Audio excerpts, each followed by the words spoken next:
Assalamualaikum warahmatullahi wabarakatuh. Bertemu lagi dengan saya Alvis. Nah, untuk podcast kali ini kita akan membahas tentang akuntansi pertanggungjawaban. Masih ada sedikit hubungan sama penganggaran yang kita bahas di materi sebelumnya.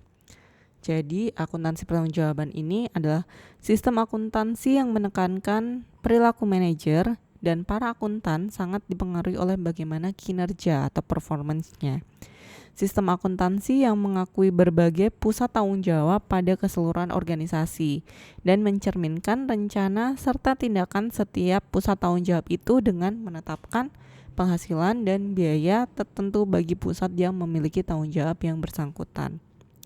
Syarat pembentukannya yaitu adanya alokasi dan pengelompokan tanggung jawab, kemudian sesuai dengan bagian organisasi. Nah, di sini nanti akan ada anggaran yang jelas. Jenis-jenis pusat pertanggungjawaban ada 4, yaitu pusat pendapatan, pusat biaya, pusat laba, dan pusat investasi. Di sini jenis pusat pertanggungjawaban ini dipengaruhi adanya komunikasi, keteladanan, dan motivasi. Nah, laporan pertanggungjawaban, laporan pelaksanaan tanggung jawab ini ditujukan kepada pihak yang tepat, harus konsisten, tepat waktu, teratur, mudah dipahami, penjelasannya terperinci, dapat dibandingkan dengan antara anggaran yang direncanakan dengan biaya aktualnya, kemudian juga bersifat analitis, terus juga ada efisiensi. Di sini ada laporan pelaksanaan tanggung jawab dan laporan informasi. Alokasi biaya di sini meramalkan dampak ekonomis dari keputusan yang dibuat para pengelola organisasi perusahaan. Terus juga memberikan motivasi bagi para pengelola organisasi, juga pengukuran pendapatan atau laba dan aktiva atau aset juga digunakan sebagai penetapan harga. Faktor pengendalian biaya, ada faktor internal, ada saling ketergantungan dengan departemen lain, dan faktor lingkungan. Faktor internal ini bisa jadi karena produktivitas unit kerjanya, terus ada perilaku biayanya, terus tenaga kerja yang digunakan, juga adanya kekerabatan antar pekerja. Kemudian untuk yang saling ketergantungan dengan departemen lain, di sini berdasarkan keandalan setiap departemen, terus kerjasamanya bagaimana, keluasan setiap departemen itu seperti apa. Kalau faktor lingkungan atau faktor eksternal itu banyak, bisa dari pangsa pasar, tingkat inflasi, stabilitas politik, dan nilai tukar rupiah, dan lain-lain. Nah, di sini adalah contoh laporan pertanggungjawabannya. Dan laporan perusahaan PT ABC di sini untuk biaya overheadnya. Jadi, misalkan ini direktur produksi. Untuk direktur produksi ini dia membawahi ada manajer produksi, manajer bahan baku, terus ada manajer produk akhir dan manajer publikasi. Di sini jumlahnya berapa, anggarannya berapa. Ini kayak misal biaya aktualnya, terus di sini anggarannya itu ada. Misalkan untuk manajer produksi jumlahnya 16 juta, sedangkan anggarannya 17 juta. Berarti masih ada selisih anggaran 1 juta. Nah, untuk manajer publikasi misalkan, untuk manajer publikasi ini kan di bawah ada beberapa di bawahannya itu adalah kepala unit kerja. Ada kepala unit perakitan, penyusunan akhir, pengepakan, dan manajer publikasi sendiri.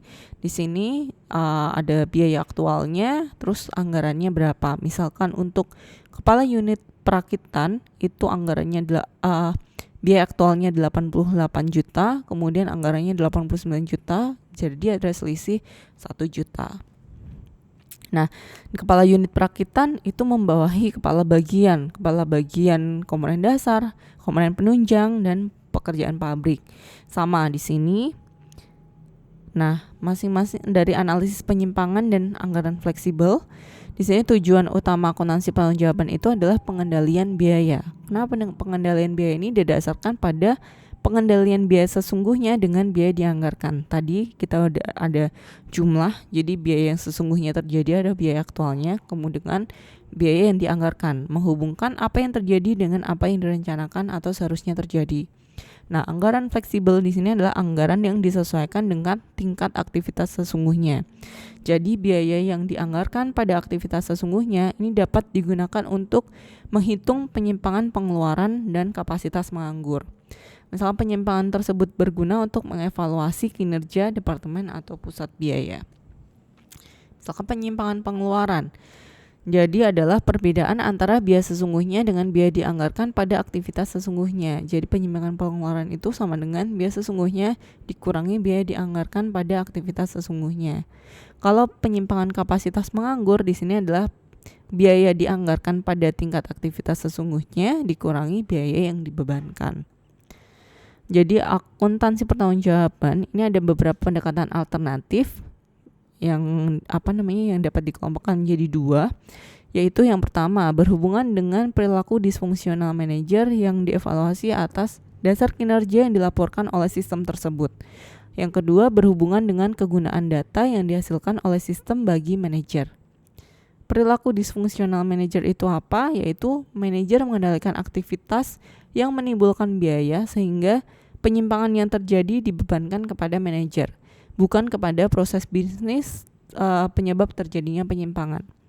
Nah, individulah yang dievaluasi, bukan proses bisnisnya. Hal tersebut menimbulkan perilaku disfungsional, yaitu cenderung mengutamakan kepentingan pribadi, terus juga pusat perhatiannya itu pada pencapaian anggaran, lalu juga pada target jangka pendek, dan dapat manajer itu bisa aja memanipulasi kesuksesannya gitu. Nah, kegunaan informasi bagi manajer, ini penyimpangan dilaporkan dengan tujuan yang pertama menjaga agar manajer itu bertanggung jawab terhadap terjadinya biaya. Terus yang kedua memberikan informasi yang berguna bagi manajer pusat pertanggungjawaban dalam upaya mengendalikan aktivitas bisnis untuk menjadi lebih efisien. Sampai di sini teman-teman untuk materi akuntansi pertanggungjawaban. Kita akan bahas materi selanjutnya di podcast selanjutnya. Dan wassalamualaikum warahmatullahi wabarakatuh.